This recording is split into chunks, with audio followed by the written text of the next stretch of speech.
Do you know how to always stay motivated for karate practice?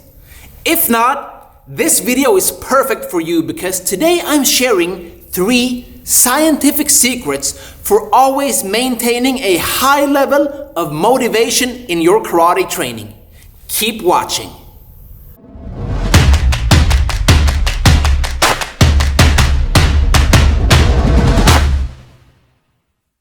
Number 1 is purpose.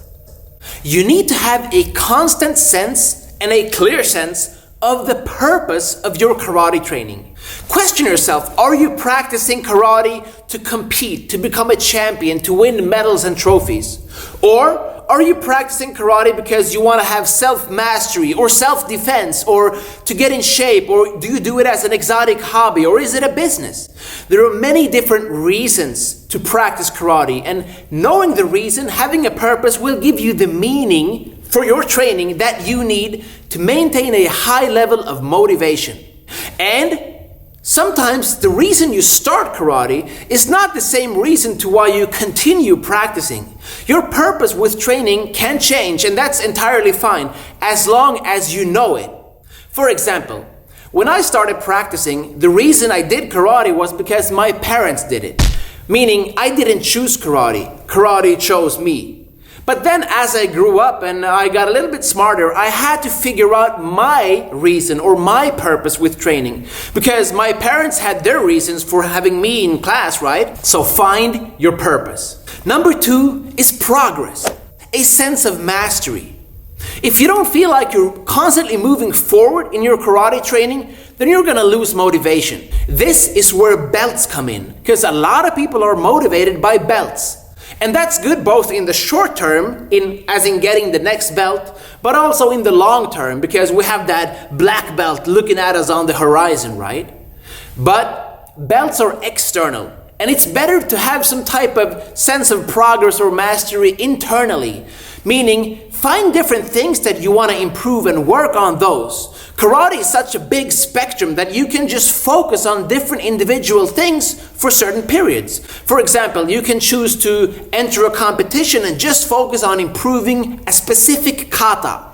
Or you can focus on just understanding how to become a better teacher or student of karate. Or you could do weapons or self-defense or ground techniques. There are so many different things that you can choose to focus on to have a better sense, a better perspective of mastery. Because if you try to improve everything all at once, you will feel like you're just standing in one place. So I suggest you go from the macro to the micro to have that sense of progression. And also, always have a constant dialogue with your sensei, because nobody can see your progression better than an outside person, especially your sensei, who's been with you since day one and know what you can and cannot do.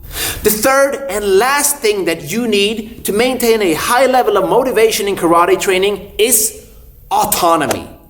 Autonomy is a fancy word for having a sense of self-direction, meaning you chose to do karate and nobody else tells you what to do or how to do it or why to do it. It is in your control. This is especially important when it comes to kids, because I teach a lot of kids and I can sense when their parents tell them to come to training and it's not their own choice. They're never motivated to learn or do any exercises because they don't even want to be there. And the same holds true for a lot of grown-ups.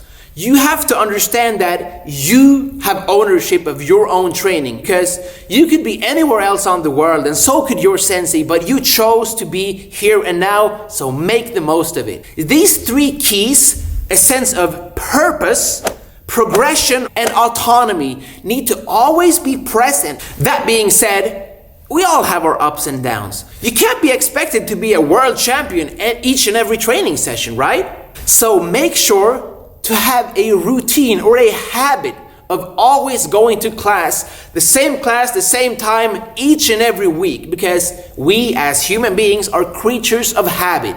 If we decide to do something and then we do it a couple of times, it will become natural and easy to us. And then the hard part will be the actual training, not getting to class. But if you need a lot of willpower and strength just to force yourself to go to the dojo each and every week, you're gonna have a problem. That's why it's such a good idea to revisit these 3 key secrets of maintaining a high level of motivation to make sure that you're not slacking in any one of them.